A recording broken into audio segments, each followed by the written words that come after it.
da cidade de Lisboa. Que enquadramento é que faz do que está a acontecer desde ontem até hoje no bairro do Zambojal? Olha, para começar, gostava de materializar que nós estamos a naturalizar muito a morte de alguém. Portanto, quando morre alguém, é grave. Não é? E desta maneira ainda é mais grave porque foi a morte à mão de especialistas que são o Estado, somos todos nós. Portanto, é preciso haver treino específico e isso não pode acontecer em vão, para começar. Repare que já o comunicado da polícia parece que tenta justificar a ação do agente. Isso é problemático porque as pessoas percebem isso. Em vez de dizer vai haver uma investigação, não, dizem logo que ele agiu. Quando nós não sabemos isso e temos que esperar pela investigação para saber. Neste preciso momento, aliás, antes de entrar aqui em estúdio, eu estava a conversar com a família e a polícia acabou de invadir a casa da família do Odair, onde estava a ser feito o luto, quer dizer, completamente contraproducente, não faz sentido nenhum. E os vossos colegas que estão neste momento no local não conseguem sequer aceder à casa para poder procurar esses testemunhos. E é preciso pensar que, eventualmente aqui o professor pode falar sobre isso, que é a área dele, estes locais não têm um policiamento como nós o conhecemos.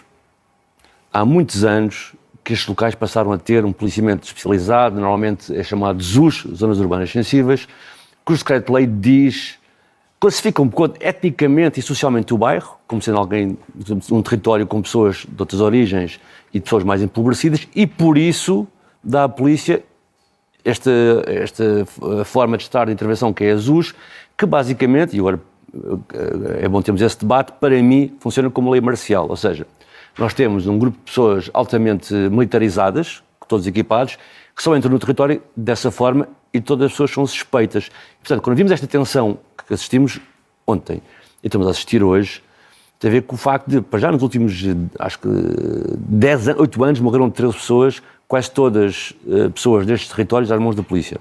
Isso é grave, não é?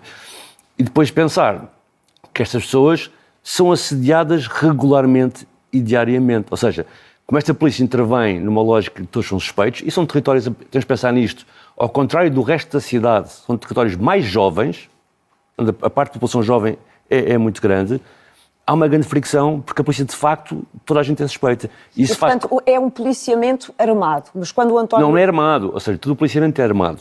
Mais do que armado. Mas armado de forma mais... Tantas pessoas, reparem, mais robusta. São carrinhas que entram com polícias de passamontanhas completamente robotizados, com shotguns, ou em motas em que vai uma conduzir de passamontanhas, outra em cima com uma shotgun, não há nenhum tipo de abordagem de policiamento normal, toda a gente é suspeita, a gente encostada à parede, não é? E, portanto, isto que está a acontecer hoje tem a ver com a morte, o homicídio do Odair, que já percebemos que é uma pessoa muito querida, e isso ainda gera mais revolta, pessoa querida por todas as pessoas. Quem esteve lá hoje percebeu, e falou-se aqui da variedade étnica do território, estava lá toda a gente a apoiar o Odair. E depois deste tipo de situações, como eu agora contei, este tipo de detalhe que eu contei de estão as pessoas a fazer o luto tradicional em casa do Odair e a polícia invade e bate em familiares, isto gera imensa revolta e vai gerar mais revolta. Só para finalizar, eventualmente, para também a Carmen que o professor podia falar, em relação à revolta em si. A revolta muitas vezes é feita através de pessoas mais jovens, miúdos, que durante toda a sua vida, a participação presente do Estado na vida deles é a polícia. Nós não temos essa noção, que é tudo que nós achamos que é universal e temos direito, a educação, trabalho qualificado, habitação digna, nada disto existe de forma acumulada em cada uma destas famílias. E nós investimos muito pouco nisto. Olha, ainda há pouco tempo, por uma notícia triste, foi o falecimento do Johnson, tivemos algumas reportagens sobre o bairro Zambojal e o trabalho desenvolvido por ele, associações de moradores, temos várias entidades ali a trabalhar. O que eu quero explicar é, como eu disse há pouco, sobre cada uma destas famílias há múltiplos layers de desempowerment. São pessoas que têm trabalho às vezes pouco qualificado, são pessoas empobrecidas, mais pobres, como disse a Carmen. Ir à escola não quer dizer que seja verdadeiramente acesso, porque as pessoas podem ir à escola e não haver ferramentas para apoiar estas crianças, que eventualmente os pais estão muitas horas fora de casa a trabalhar, quem é que os apoia a seguir?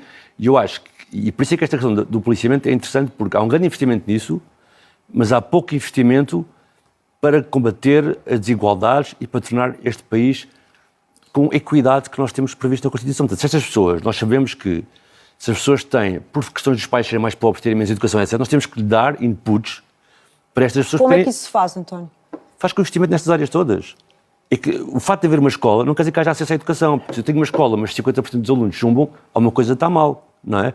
Se eu saio da escola e é um bairro muito jovem e os pais estão a trabalhar de forma precária, das 6 da manhã até às 9, 10 da noite, onde é que está o apoio escolar para estes miúdos? Claro que existe no bairro, não existe, é em número suficiente para a dimensão do bairro. E isso é algo que tem falhado.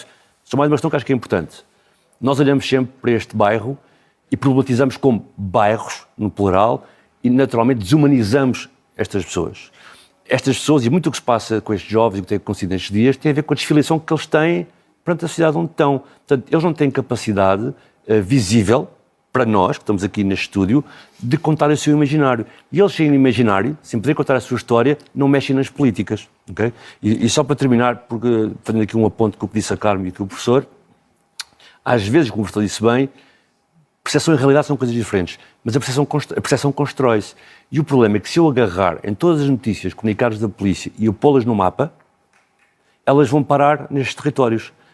Mas não é nestes territórios que estão as taxas mais altas de criminalidade. Mas, no entanto, é sobre estes territórios que nós investimos neste tipo de polícia e neste tipo de desumanização do seu dia-a-dia.